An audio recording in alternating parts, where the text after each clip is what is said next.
Hello and welcome to Level Up and Friends, where those of us from the comic book and video game store Level Up Entertainment get some friends together and we discuss topics that we're interested in. This week, however, I have a very special guest, my good friend Lynn Smith. You might have seen some of her comics in the store. I know Hope specifically is sitting in my employee pick section right now. Nice. I like the very special guest. Oh, I like yeah. that. I don't usually get people that make comic books on the show. We usually just get people that like to talk about them. All right. Yeah. I can do both. Yeah, which is always fun. Because usually people that, in my experience, usually people that make comic books like to read them at least a little bit. Yeah, a little bit. Yeah. Not as often as I'd like. Yeah. But. Oh yeah, me too. Like I catch up some of my books maybe like once a month, if that. Yeah, I've got a growing pile in my living room it gives me guilt every time I see it because it's mainly my peers. Their books are in that pile. I'm like, I'll get to it, I swear. Mm-hmm. But yeah. But speaking of good books to add to your pile, I think there's, as the date of this recording, I think there's still a week left on your current Kickstarter. For Yeah, 6 days currently. Okay. Oh yeah. So there's still time to get on there. And I think you guys unlocked all of the stretch rewards at this point. Yes. Yeah. So we reached 25,000. So yeah, whatever. I added more stretch goals, but it's wishful thinking. I don't know. Actually, it's hard to gauge because I didn't think we'd get this far on the campaign currently. So, but yeah, I put some ridiculously high stretch goals, round 2 on there just to see, Yeah, might as well try, right? But nothing gained. Yeah. So let's talk about for goodness sake a little bit. I think the only Kickstarter project of yours I didn't back was the Plume Omnibus, and that was just because I'd already gotten all of the trades for it. At least once. I think I got the first one twice. Well, thanks for that. But it's all good. But yeah, so goodness sake, if you want to tell us a little bit about the story of the book and why people might be interested in for it. Yeah. So For Goodness Sake is about, actually I have the first volume sitting right here. Nice. It's almost like we knew we were going to talk about this stuff. Almost like, yeah. But yeah, here's the first volume. So For Goodness Sake, so main character is Thatcher here. He is a cursed boy. So every time he does something bad, he goes demonic. Every time he does something good, he goes human. However, when he's human, he's all this weak and miserable and always hungry type of person. I know so he runs into that. Right, exactly. Yeah. I mean, it's just being human. And then he runs into a hippie in a renovated school bus named Rain, and she convinces him that there's a way to cure his curse by doing good deeds. So they travel the U.S. and try to help people out while curing his curse. So it's about so it's kind of like a little bit like the Muppet movie, a little bit, where they're driving around in a bus, doing good deeds, solving what once went wrong on their trip across the country. Yes, I love that comparison. Yes, I'm using that. Go for it. You can kind of like the Muppets. Yeah. Well, I mean, like the Muppets, main, but not with Muppets. I mean, the story's about how it's not easy being red, right? Oh yeah, exactly. It's not easy being red. Yeah. Yeah. So I'm going to use that. So what do we have to look forward to in volume 2 here? Because obviously the first volume, you have to meet and kind of establish your story there. But volume 2 is where stuff can start really happening because your premise is established. Yeah. So volume 2 is where it gets real serious. So they find out there's a lot more to the curse than originally thought. Some darker secrets to it. And so we learn more about Rain's past and we learn more about Thatcher's past. And in doing so, you kind of learn that there's just a little more to his curse. It's a little more than meets the eye. Yes. It's a little more difficult to break than Rain was hoping. Yeah. I imagine she probably doesn't have too much experience breaking curses. No. Yeah. No. So, I don't know what I guess it was kind of hopeful thinking on her part. Well, yeah, she's a very free-spirited, tries to be positive, optimistic person. So, yeah, yes, the most unrelatable archetype I've ever heard. Right. We need a rain in 2020. That is what Yeah. Oh we my need. God. More than ever, this is the most important book of our times. Oh, yes. Yeah. I'm just I'm giving gonna you put that in a all quote. kinds of pull quotes for this one. Um, but Oh, let's we don't want to dig too deep into the comic because people should get it and experience it for themselves. But we should also mhm. mention that there is a puppy in the book as well. Yes. Yes, his name So is Copilot. yeah, Hmm. so just to sweeten the pot a little bit there, as it were. Um, Yes. let's talk about some of your like artistic and storytelling like inspirations or influences, if you like. Like, so Yeah. who are some of the artists you have influenced your style over the years? See, I went to school for animation, so I always point towards animated series that are more of my aesthetic, I guess. It's, Avatar: The Last Airbender for sure has played a role in my style. And of course, growing up on Disney, there's got to be some Disney in there. Like that was my goal. That's why I went to school for animation, is to become a Disney animator. So yeah, I couldn't stray away from that style too much, Mhm. and it kind of stuck. But somebody once described my style as gritty Disney, and so I Oh, embraced that. that's really good, actually. I was about to say, I just watched Avatar: The Last Airbender for the first time earlier this year when it went on Netflix. Um, Yeah, and what'd you think? it was amazing. I I was afraid it wasn't going to live up to the hype. Yeah, It met it. I don't know if it exceeded it because it was really hyped up for me, but yeah. it was really good. Like, it's a new standard. Like, I just watched Korra, and I think because I just watched Avatar right before it, I was like, well, it's good, but it's not Avatar. Yes. And style wise, yes, that it influences me, but writing wise too. I absolutely Mhm. love the writing in that series. I might have a hot take here though. Korra, I didn't like as much. I didn't even finish Korra. Maybe It's a that's why I didn't like it as much. I think it's a good show.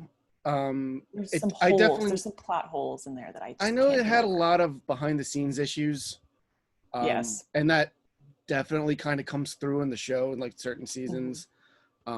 But going back to Avatar and talking about influencing your writing style, I don't know if I've mentioned it on the show or podcast yet or not, but I generally am drawn to stories, whether it be like comic books, movies, TV, whatever, that are very character driven. So I like Yes. having strong characters, lots of strong interactions, and that's a big part of what makes Avatar so good. Yeah, like the action and stuff in it is fun too, but the characters and their motivations and their different interactions, like Zuko alone is so interesting, and he's just one character. So I Yes. like that might be partially why I also like your books as well, because they are very they're character first, plot Hmm. second. Um, Oh yeah. so I Yeah. know it kind of goes back to like D&D, like players hate to see the plot hooks. So if you just have Hmm. people drive the narrative themselves, it's usually for me that's much more compelling No, than I totally agree. I always stray for like the character driven stories. That just the build up to Zuko joining the team Avatar, like yeah. just that interaction. I live for those moments. I live for them. But So you have to have the build up, otherwise it's not satisfying. Because exactly. if you Yeah. just face turned like immediately, it'd be like, oh, this is lame and contrived. Yeah. But because Exactly. you get to go on the journey with these characters, it makes when they either do something good or even bad, like you have an emotional response. And Hmm. sometimes you want your characters to breaking like a character Breaking Bad, uh, even if it breaks the heart of the reader or the viewer's heart, like it's still a compelling story, Yes. Yeah, for sure. That point where they can't return anymore, and you know it as a viewer and a reader. Like, yeah, I live Yes. for those moments. Yeah, so I'm glad to see that you're able to work a lot of that into your comics as well. Yeah. So how we live in 2020. We're recording this in 2020, so we live in very unusual times. Let's say, how have you been coping? Because I know you do a lot of you write and draw your own books. You self-publish via Kickstarter, but like how has this impacted your professional and professional life here? Yeah, it certainly has impacted me. mentally and, business wise, because, obviously conventions are a no-go for 2020. And that was a huge chunk of my income. So, making an online store, lynsmith.net, has really helped fill in that gap, but not to the degree that a convention could.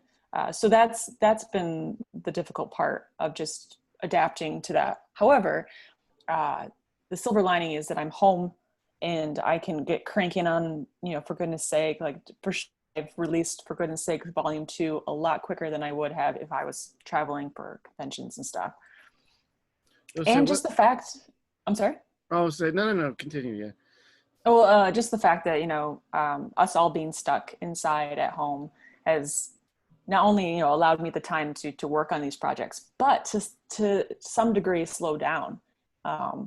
Just like analyzing where I'm at mentally, being able just to sit in quiet, sip my coffee on my sun porch, just slowing down has been actually quite nice. But other than that, it's been crap. Yeah. I miss my peers. I miss conventions. I miss talking to people at my table. I remember when the quarantine first started up, was it Emerald City Comic-Con? You decided to, I saw on your social media you did like your normal con conventions, you did them online for people. Yes. Yeah.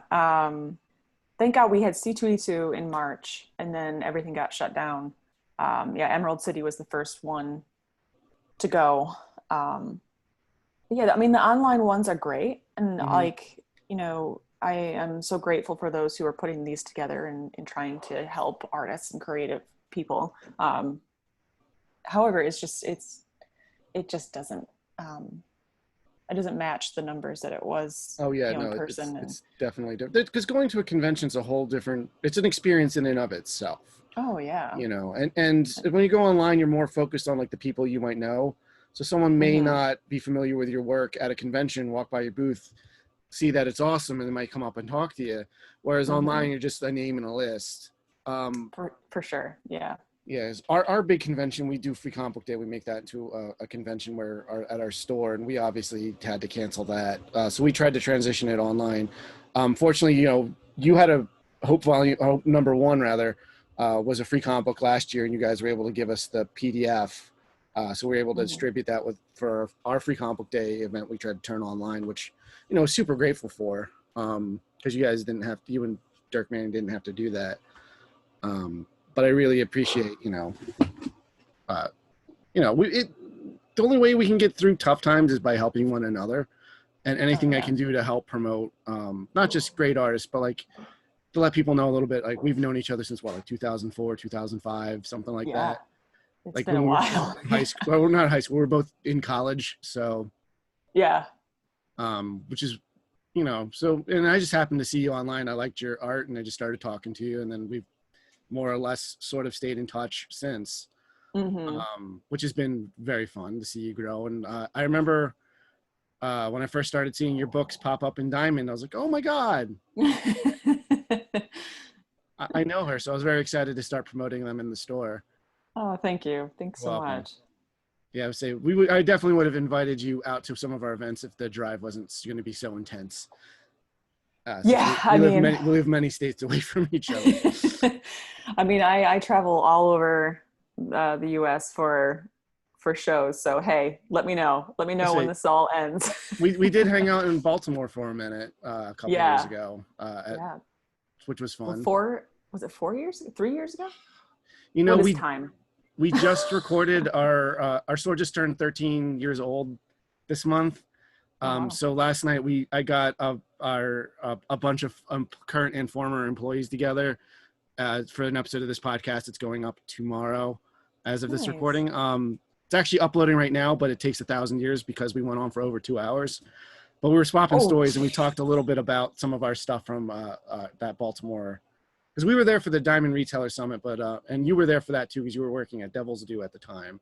Yep. And then we went to the Baltimore Comic-Con, I think it's called. I think it just was called that. And then we went to the Diamond Retailer Summit, and you were there for that too, because you were working at Devil's Due at the time. And then we went to the Baltimore Comic-Con, I think it's called. I think it just was called that. And then we you were Mm-hmm. a guest there, but we were only able to be there for the morning, so I didn't get to hang out for the whole show. But I was at least able to come by your table and say hi and whatnot, Mm-hmm. which was a Yeah, I lot of really fun. liked that show. I hope that show I can get to that show 2021 maybe. We'll see. Yeah, I don't know if that's hopeful thinking at this point. I don't know what to expect. Yeah, same. Yeah, so Yeah. we kind of just taking things one day at a time, and it's all we can do. Because all of a sudden, like my brother just tested positive for COVID, Mm, so I'm quarantining from the store now. Just because we don't want to get anyone sick. I couldn't live with myself if I got someone sick and something terrible happened from that. yeah. So that shows how quickly like things will change these days. Um, but one of the things that won't change is we have an online store where you can pick up many other comic books and we'll ship them right to your house. You don't have to come to the store at all. Yes. You can get all kinds of books by Lynn Smith. I know Hope Volume 1 Mother is, I currently have that in stock. I think I'm out of Plume. Um, but I'll have to double check. We can talk after the podcast and get stocked back up. Heck Um, yeah. That I can but, provide.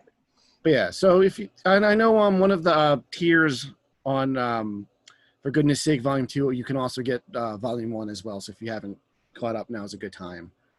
And I think they're only Heck like, yeah. works out to be like $20 each, which is normal trade price, Mm-hmm. which is exciting. Plus now you can get all kinds of pins and cool stuff that you have extra. Yeah, and unfortunately, I didn't get the patches in time for the campaign, but there are Thatcher patches too that are coming. I'll probably put those on sale for my online store. But Did yeah, you I've did you do Thatcher patches because they sort of rhyme? yes, it's just fun to say. Yeah. But yeah, I've never done those before, and it's been a unique process working with the company, and yeah, I'm excited. They're being shipped to me hopefully in the next 2 weeks. So Yeah, and yeah, as we now know with shipping, that's also up in the air. right. Yeah, it'll be Yeah, 2 months. it'll get here when it gets here. No, I'm Yeah. looking forward to Oh, checking those out. I need to get a new jean jacket, put patches on them. heck yeah. I Heck haven't been yeah. able to get to, well, not even just because of 2020, but I just haven't been able to get to like metal shows and stuff in a long time. Metal shows. No, yeah, see, to me, that's where you wear a jean jacket with like covered. Uh, Yeah. the last show I went to, I think, was Tenacious D, like Oh, years ago. nice. Yeah, which was a lot Nice. of fun. It was when Rise of the Phoenix had just come out. It was that tour. Oh, They came to nice. Philly, and I was like, well, I'm gonna go see them. So I did. Yeah, jean jackets, right? You wore it. Yeah, you got to You do wear. that, Okay, and good. then Yeah, yeah. Of cover course. it in patches and pins and stuff. Yeah, you got to clank. You got to be really heavy with your jacket. So. Well, it's also part of your armor because, like, you don't know where a mosh pit's gonna break out. I've broken my fingers. I've broken fingers and stuff at shows. Are you Pe- kidding? People don't know by looking at me, but I'm really into like punk and metal. Um, but I'm old now, and my knees hurt, and I don't want to stand up that long. Like, I can't do it. That's So, probably the saddest thing I've ever yeah. heard. I Oh can't yeah. mosh pit anymore. My knees are bad. Well, whatever. It happens. I used to play hockey, and then you're young, and you're Oh thinking you're yeah. invincible, and you just Yeah. slam and smash into everything. And then, the way it is now, you don't really get health insurance. Oh Um, yeah. It's bad. It's yeah. bad. Yeah. Especially, Yeah. I know you're self-employed, so, right? Yeah. Yeah. Yeah. Well, thank God for my husband being a full timer. He has some nice health insurance, but oi, I can't I even. know. We can't all be so lucky. No, yeah, you gotta find just marry someone that has a nice healthcare plan. That's why I got married. Well, yeah. So say, I know I mentioned it in our Pride Month special, but we're going to do a Q&A sexual episode soon, Oh, where I'm going to talk nice. about, because what I look for in a partner is just a friend with benefits that includes dental, is my joke. Perfect. That should be on Um, a t-shirt. I should get one and just have like, an ace of spades on it. Yeah. But yeah, so I don't know. I also don't like dating. We don't have to get into all of that stuff. I'd rather just not talk to anybody under any circumstances. And I was just I like, know I'll that's just another be silver free to lining with stay this. home. Yeah. Yeah. Oh yeah, and I kind of loved it when we were quarantining and working from home. Like it was tough, and we weren't making nearly as much money as we do when we're open. But I was like, oh, it's kind of refreshing. I make my own schedule. I don't have to talk to anybody. Don't get me wrong. Yeah. I'm glad that we're open back up and people can come in and shop. because you know there's precious little to do, and if any escape I can help give people, you know, even just coming in and complaining about Star Wars, like, you know, that's a big part Yes. of why I decided to do the podcast. It's just also for my own mental health, where it's like I want to talk to people and see them, and like, you know, hopefully people enjoy it as well. But you know, I Mm-hmm. selfishly just do this for myself. If anyone watches, it's just a bonus. Mm-hmm. But Mm-hmm. you know, anything I can do to help people, you know, because there's only so much we can do that still lets us be safe these days, you know. Yeah, no, I hear you. And I feel like the more the more quarantined I am, the less I know how to talk to people. Like going out for groceries, and one of the workers suddenly like just talks to me. I start telling her my whole life story. I'm like, I probably should stop talking to strangers. Yeah, it is weird. It is a skill you kind of lose, like if you're It not using it. it really is. Yeah, yeah. It's But sad. I miss the cons, just being able to talk to people and yeah, sharpening those skills. let's say I can only imagine like how much fun it is to meet people at cons. So what are some of like the your favorite? Because I know you do the con circuit pretty hard. Yeah. So like, what's your favorite shows you've been to? Oh, okay. Well, definitely C2E2, Emerald City, and Planet Comic Con. Those three are up there, and then of course New York Comic Con too. So those are like the must do shows every year. So I'm glad I got my C2E2 this year, but you know, Yeah, obviously the other shows. yeah, fortunately, that But one's January, February. It's early in the year, right? C2, C2E2 is usually March. March. All right, yeah. Yeah. Um, so yeah, it literally was the last show before we shut down. Um, Mm-hmm. I think people were sick at the C2E2 show, I to be mean, honest. even in the best of times, you hear about confunk and just diseases Oh going through it yeah, because everyone's so close to each other for so long. yeah, yeah. But yeah, those are the shows I absolutely love, love, love, love. Not just for profit, but just the amount of people that come through. Planet Comic Con seems to be the one where I have so many return people. Mm-hmm. It just seems like a reunion there. But the smaller shows too, I love, like Cherry Capital Con. That's a family reunion for all the artists and writers. Um, but yeah, Did you ever have anyone come up to you cosplaying as one of your characters? yes. Oh my God, what kind of moment is that? um, well, the first time that happened, it just blew my mind. Like it blew my mind. I was completely speechless, and I'm just like, you spent like it was handmade too, Mm-hmm. and like you spent time making this, and I just and before they even showed up at my table, so it was a Cork and a Vesper, and before they even showed up at my table, I had a couple people saying, "Oh, I saw your characters walking around," and I'm like, "You what? You saw my Oh, you must have been characters?" mistaken, right? Yeah, I'm Yeah. like, I know, there's another white-haired guy with a blue jacket. Nah, it's not that. So yeah, so I heard the rumor of them walking around before they even showed up at my table, and it just I fangirled over my own characters. It was ridiculous, but it is a moment. Like, and I had a couple people. Actually, it was Dom, Vesper, Coric, and um, Aunt Agatha. Actually, like they all showed up, and what was it? What show was it? Omaha. Okay. So Old Comic Con. They showed up, and I just like I couldn't function. It was like, oh my god, this is so cool. It's so cool. So Dude, I can only yeah, imagine how surreal and exciting that is to not it just is. know It's that like people are out there reading your book and enjoying it, but enjoying so much they want to be your characters. yeah, yeah. And they're spending money on like the cosplay. I like that's just Especially if yeah, you're going to it's great. cosplay at a con, like you committed to being that all day long. No, Yeah. fortunately, those characters aren't super elaborate. No, I Like you're don't walking have around in like metal heavy wings or battle anything. armor. Yeah. Yeah. Um, Yeah. but yeah, we should mention those are the characters from your Western series Plume, which I really enjoy. Yes. Yeah. Um, which yes, that's now over, right? No, the book has been closed more or less on those characters. Are you willing to go back to them some point? At some point, I'm willing to go back. Okay, Actually, been toying with the idea of a continuation, but um, obviously, right now, for goodness sake, is taking up of course. my concentration. But Yeah, there's always been that the back of my mind of the the continuation story of what could happen with them. So Mhm. So obviously, now you're working on For Goodness Sake, and you've done now a Western superhero. Would you call For Goodness Sake like slice of life slash supernatural? yeah, buddy comedy, Yeah, that slice one's of life. that one's a little more difficult to pigeonhole into a genre. And just be Yeah. honest, like Plume also has a lot of magic in it as well.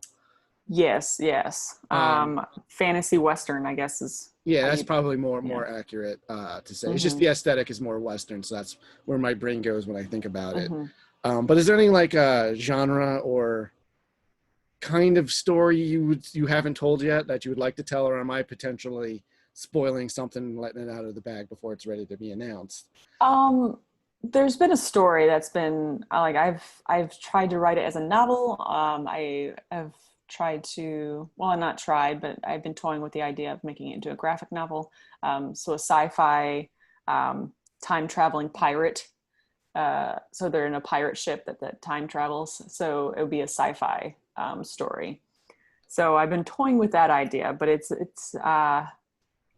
time travel is such a twisted, like Yeah, complex thing time that I have travels. yet to nail it down quite yet. Here's a little piece of advice I've learned from you because like I'm a huge Back to the Future fan, so because of that, I've always been interested in time travel stories. The mechanics of the time travel, I wouldn't sweat too much because no matter what Mm-hmm. you do, they're never really going to make sense. Yeah, As long as it's you always have going to be a plot hole. But as long as you have an interesting story or likable characters or a fun adventure around it, I wouldn't Mm-hmm. sweat that too much. Because like even just going back to like Back to the Future, it kind of doesn't make sense once you start thinking about it. But because you Mm-hmm. like the adventure that's going on so much, like your brain doesn't really focus on it. Mm-hmm. So Yeah. I would that's my advice for anyone who's interested in time travel stuff. That said, read Ivar Time Walker, the more recent version from Valiant from a few years ago. It might be Okay. the only airtight time travel thing. But Okay. you don't really get it until like it's 3 volumes long. About halfway through the second volume, it all starts clicking in your head. I'm like, oh, this is really good, and then you start, and it becomes it's one of the better time travel stories I've ever read. Okay. Um, Okay. Good to so, know. so I recommend that, and I also would just recommend it to you as someone who enjoys comic books.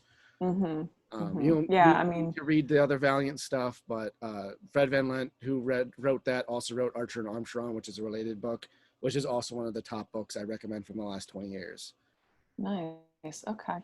Yeah, I'm But gonna actually write that down.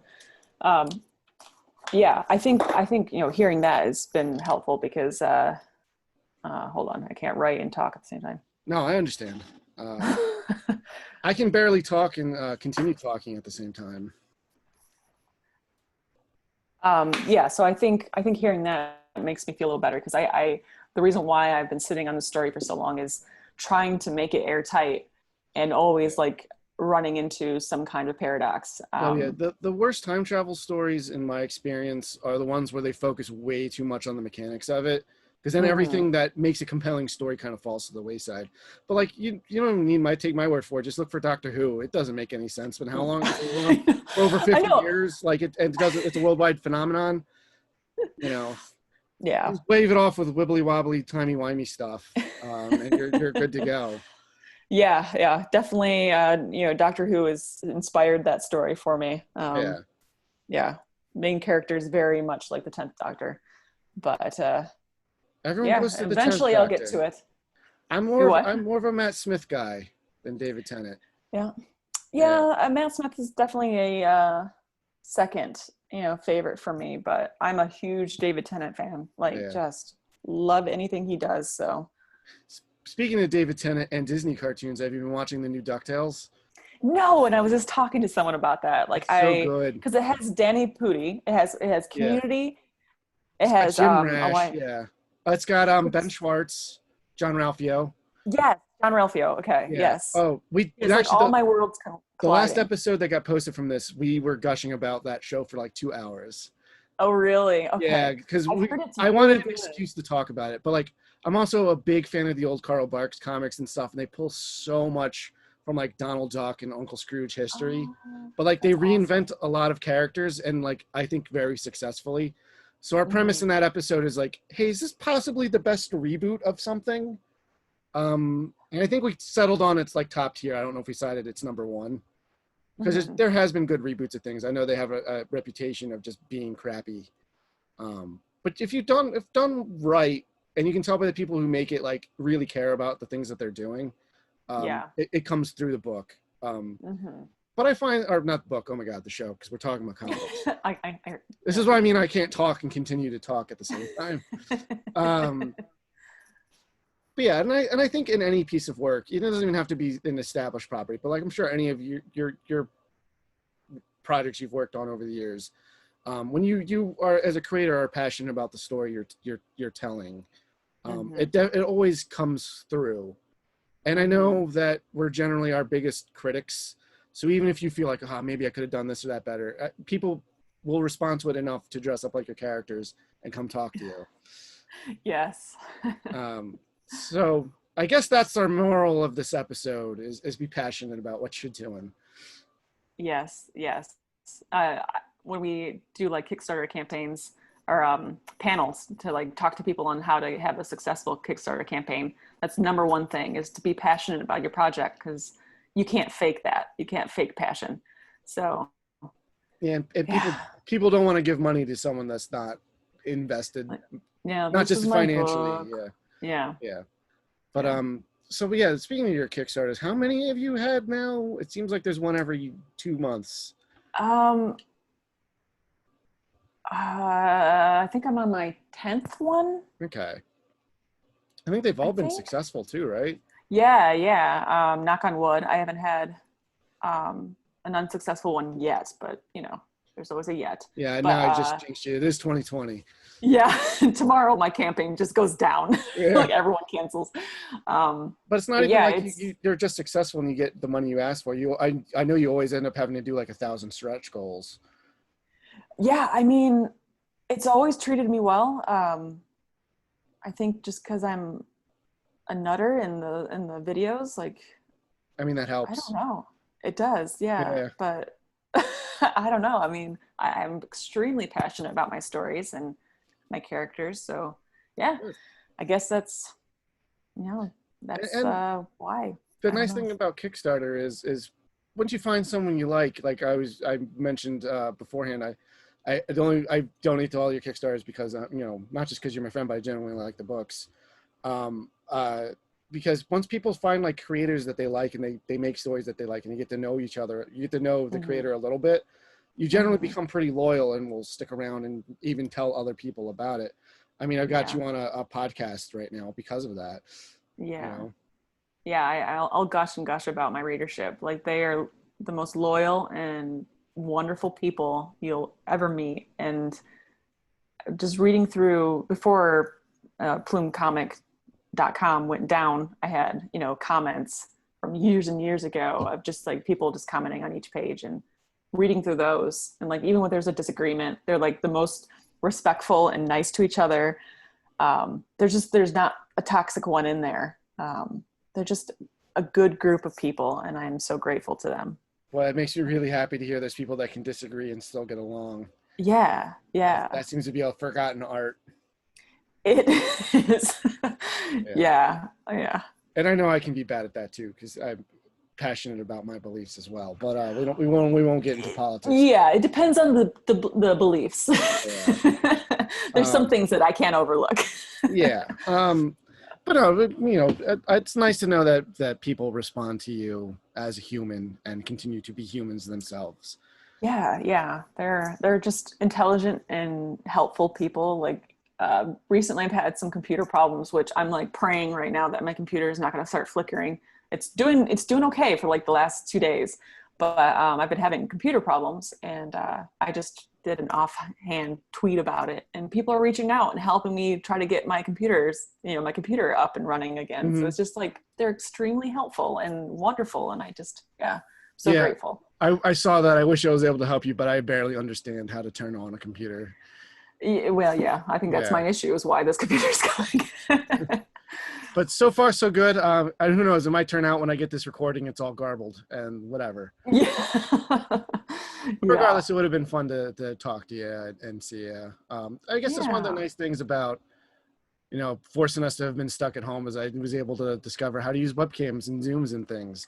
So I get to see my Yeah. friends from all around the country, Yeah. and we get to talk and hang out. And even if the best of times I wouldn't have been able to do, to hang out with some of my friends. Yeah, reconnecting with people. And, with the Zoom calls, it's one-on-one. Like, yeah, we could talk at a convention, but for how long? And it's not Yeah. one-on-one. There's distractions and stuff. So yeah, I think, silver lining again, that you get to reconnect. I will say at conventions now, I'm not a comic book creator. Mm-hmm. We've been to a couple conventions just as vendors, but that's not something we do a lot of just because it's so much time and energy, and because we're a small business, we only have so much staff.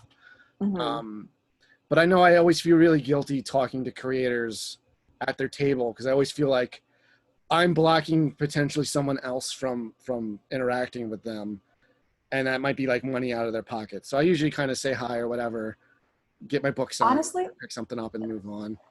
um, from my point of view, like, so if someone's at my table and they're talking to me, another person is always like, it seems like a safe thing for them to come up and look at the table.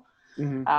I don't think like talking to someone at my table discourages anyone else from walking up. So as long as you're talking to the creator, but you're kind of off to the side, you're not just blocking the whole table, Mm-hmm. then totally, yeah, totally do it. Yeah, And I always feel bad like I'm wasting people's times or something. oh no, yeah. I mean, if I'm like busy drawing, I will talk while I'm drawing. Mm-hmm. But I think, yeah, I mean, obviously you don't want to stand there for 15, 20 minutes, but yeah, I mean, Yeah. conversations at tables actually, yeah, I think help business because, people see someone else at a table and they want to say, hey, what's over here?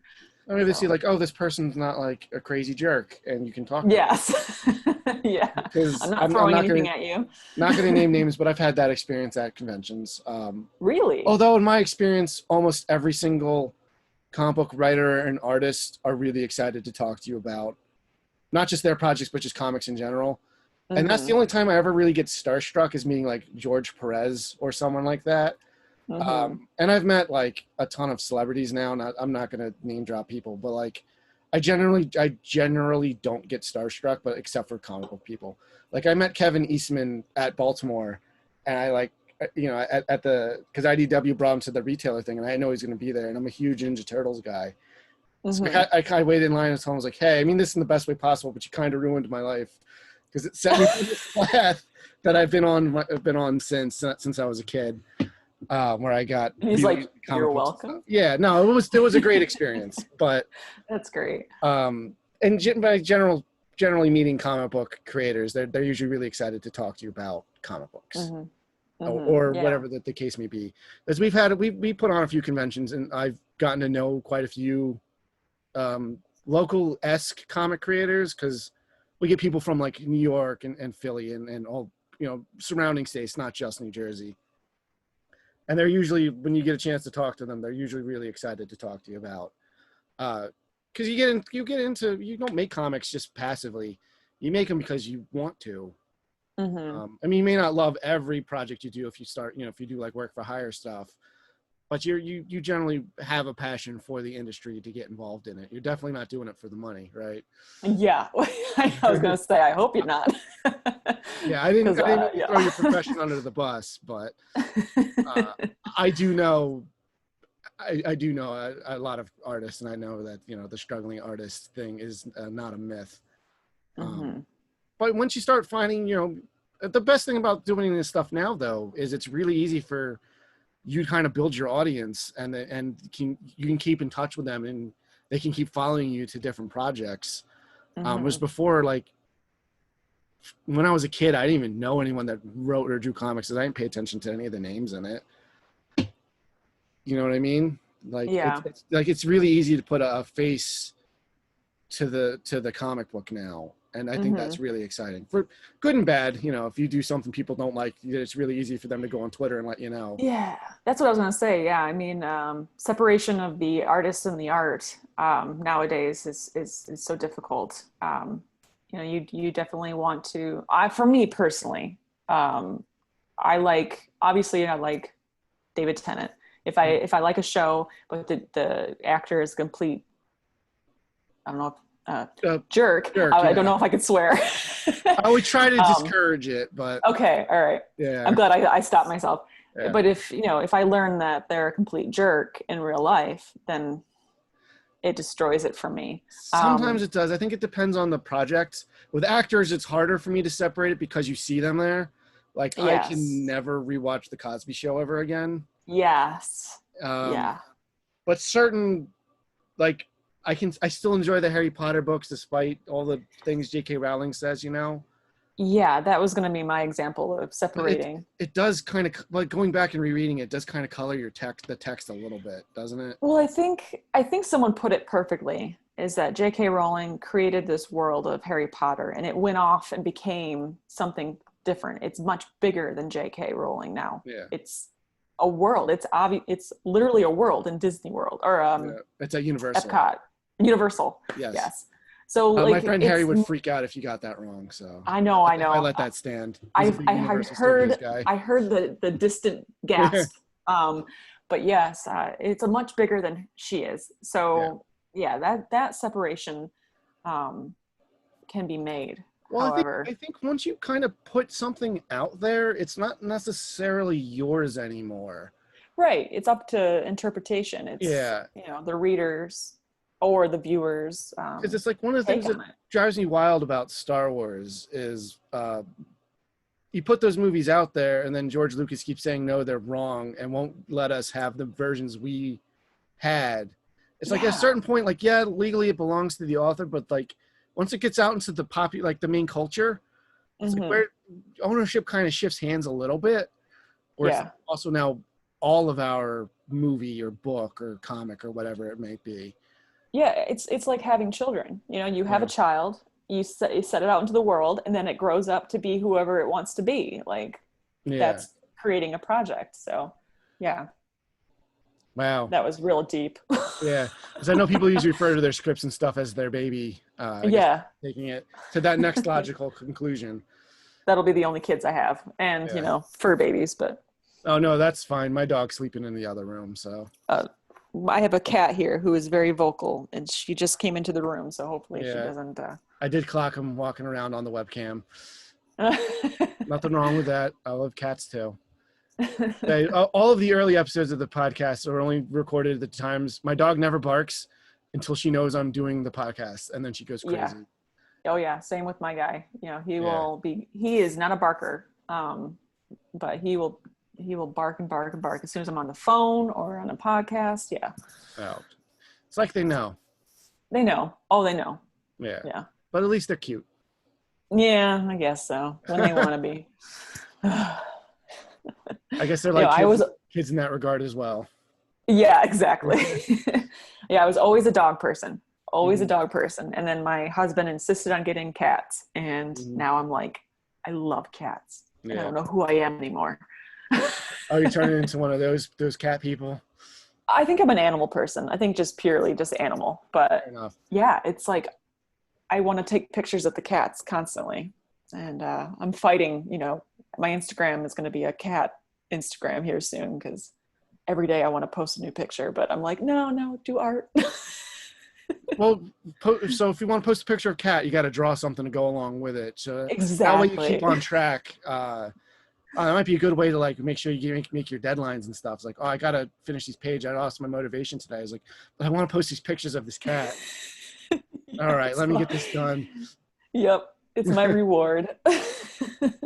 But do you have any advice for people that might be interested in, creating their own comics, whether it be or not even just comics, but like putting some of their creative projects out there? Do you have any tips that might help out? A really lame one. And it's basically just do it. Because we live in a digital age now that it's so easy and accessible for everybody that you just go online and you can go on Kickstarter, you can go on Tapastic, you can go on Webtoons, you can find a new project, easy peasy. So yeah, if you want to start a comic, just start posting online, start getting a following. And it's a slow build, but the quicker you start, the quicker it builds. So Mm-hmm. I know I'm guilty of this too, of having an idea in your head and you're developing it, and there's this fear of starting the project because it can't possibly match what it is in your brain, and you just got to get over that hurdle and just start working on it, and it will never be perfect, Yes, but it'll be done.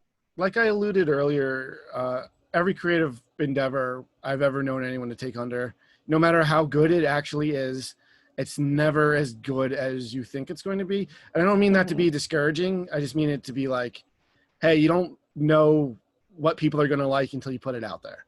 Exactly. Yeah.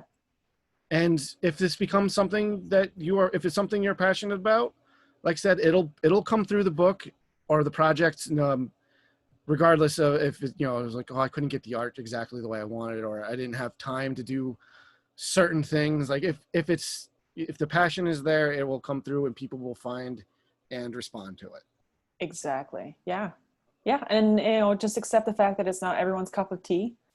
Some people like coffee. So, And I don't you like can't either. please every... So yeah. Oh, how do you live? I love both. Just love barely both. is how I live. Yeah, that's such a lame piece of advice, but yeah, just do it. Yeah. I mean, if it's real and what helps, then it's not lame. It has a value. Mm-hmm. It's not as flashy as being like, oh, you got to get Adobe Premiere and this special kind of tablet. And yes, that was the secret. That's the missing ingredient. Or it's not like, yes. oh, drink this special, drink a, grape kombucha, and that will give you powers. Michael's special sauce or whatever that was called in Space Jam. Oh yeah. You just need confidence. Michael's sweat, wasn't it? His sweat? No, it was like, wasn't it just water and they put it in a...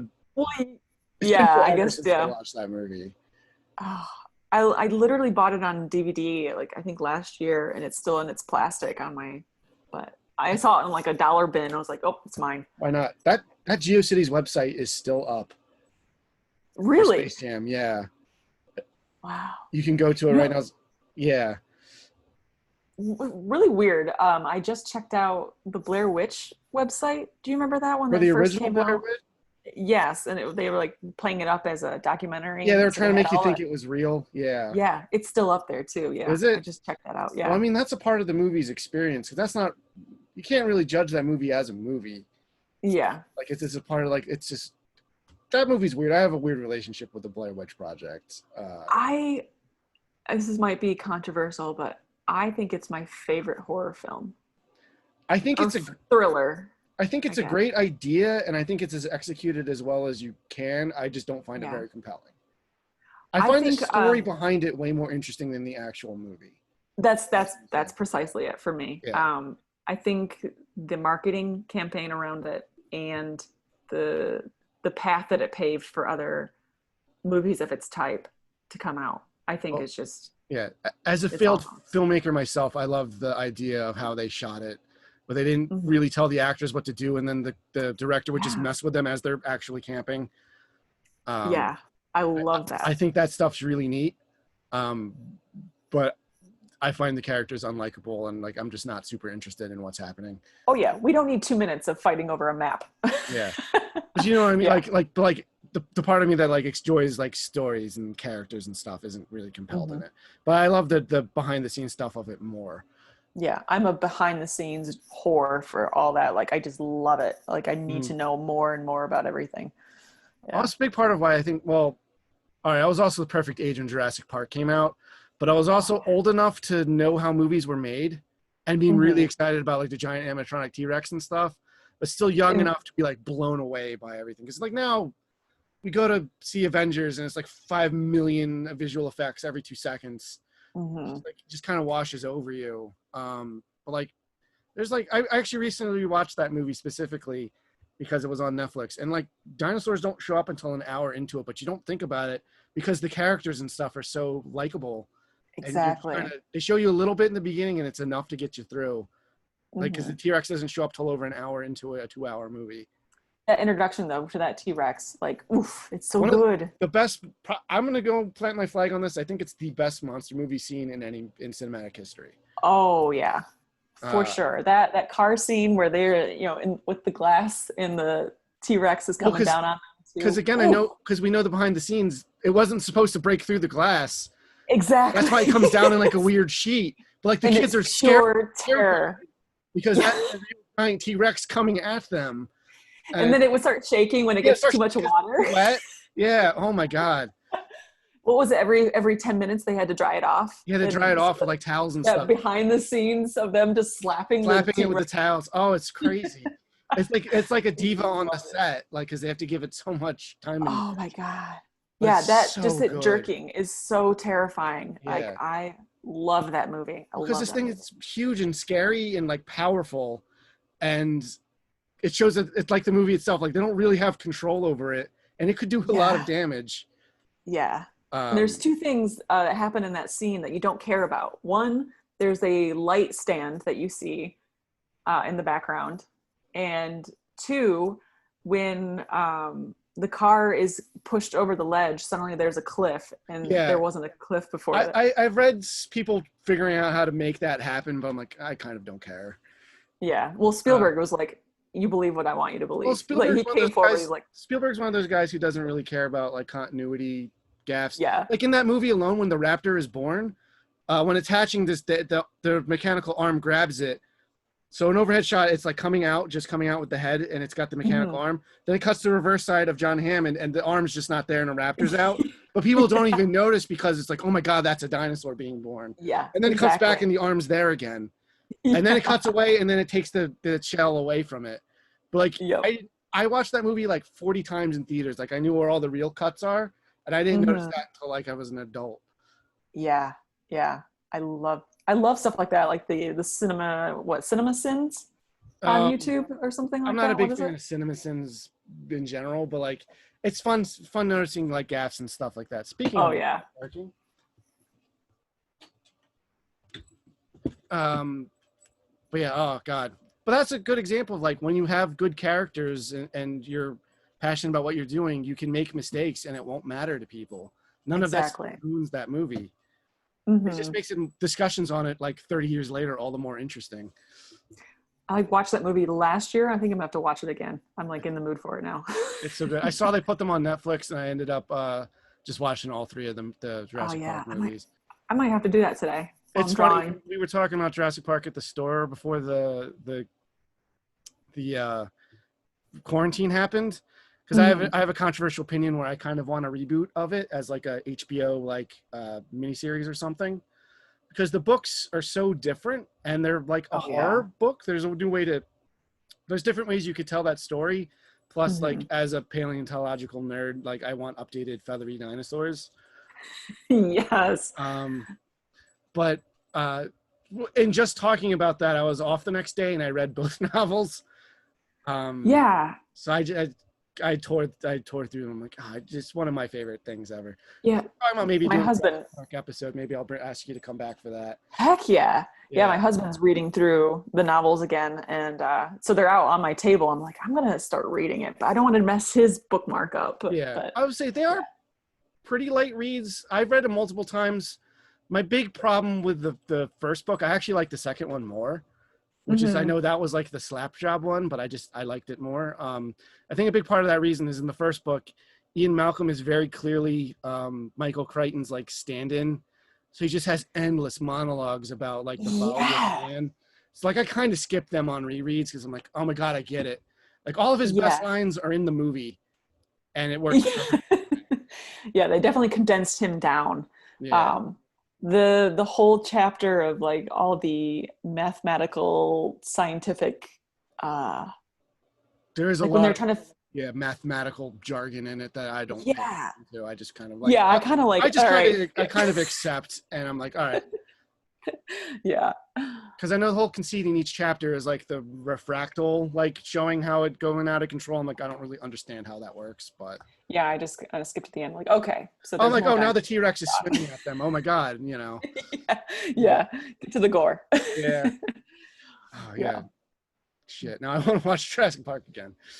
Well, so my husband also, not to mention him again, but he has a nerd room.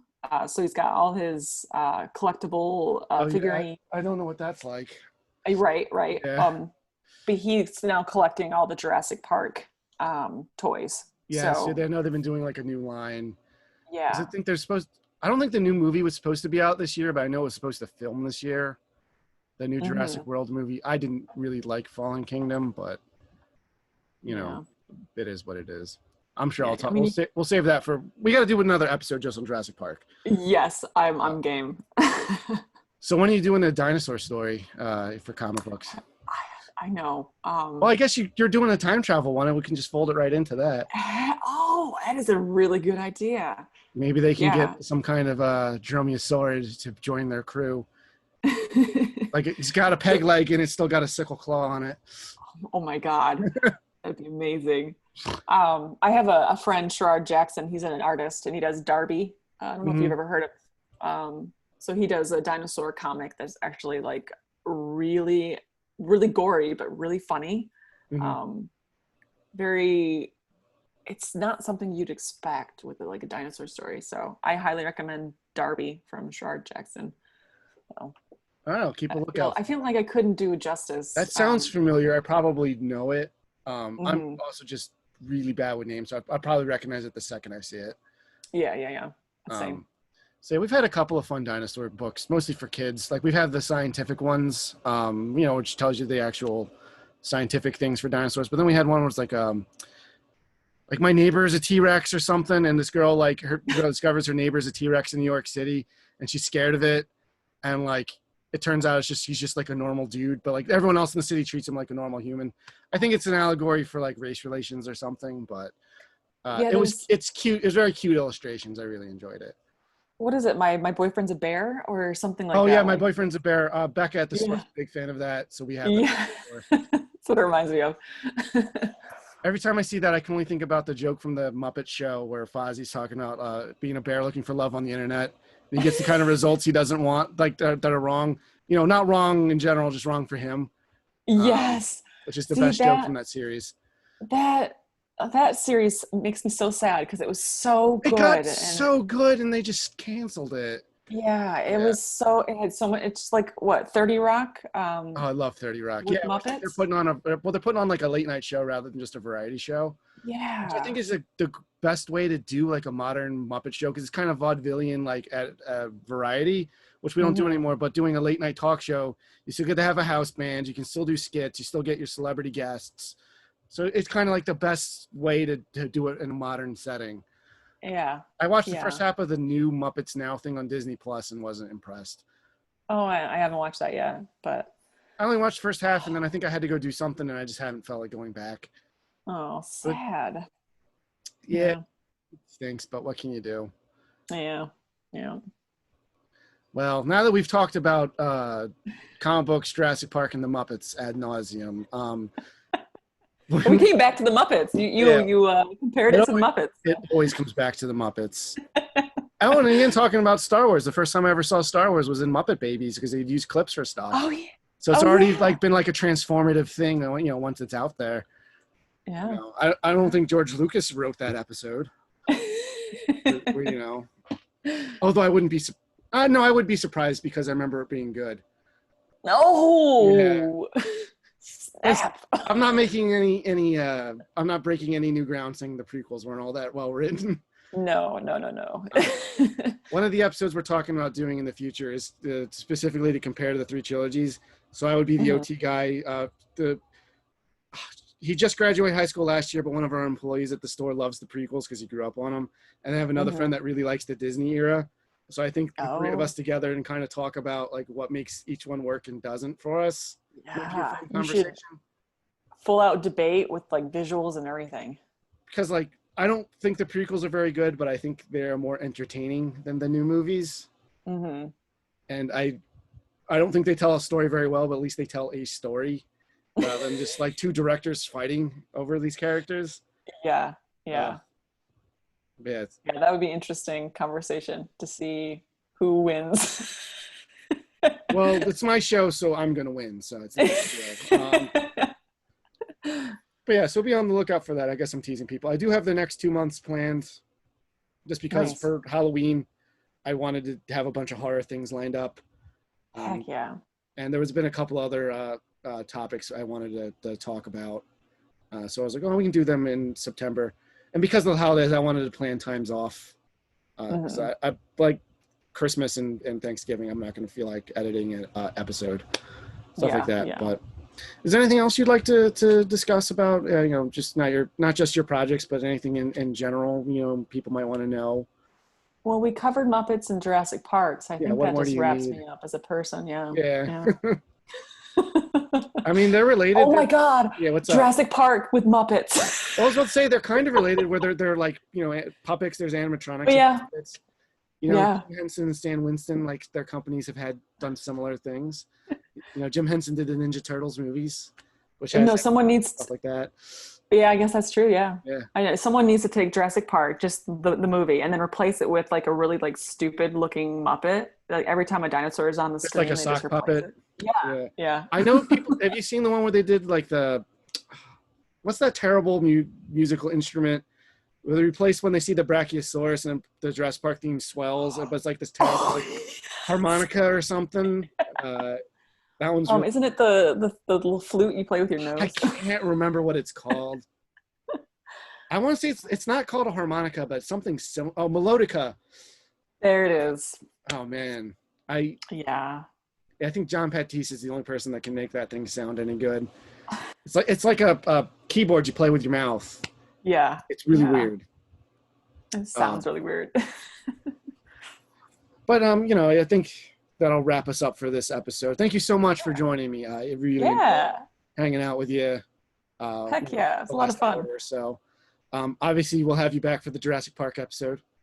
Yes. But yeah, if you're down, you're welcome whenever you want. You ever have a new project coming up, let me know. We'll plug it and then talk about probably some other things we like instead of that. Because we can talk about Avatar: The Last Airbender. We barely got into that. Yeah. I know you used to. I know you're when I first met you. You're one of your big influences was Kim Possible on your art. Yes. We can talk about that kind of stuff. But I really enjoyed this. This has been a lot of fun. Hopefully, our passion has generated forth for people that are listening at home to make a good show. And we'll definitely have you again. If you want to go, let people know where to find you one more time on the internet.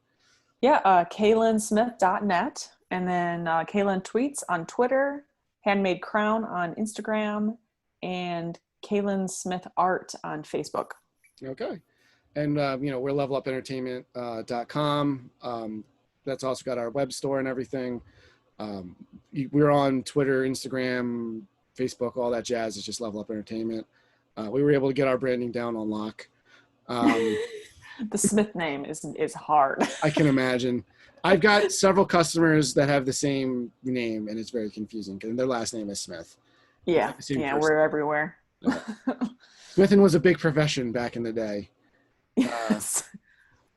And my last name is fine, so it says what we used to be about. Yeah. But You're doing again, just fine. Yeah, again, that'll wrap us up for this one. So until next time, stay safe out there.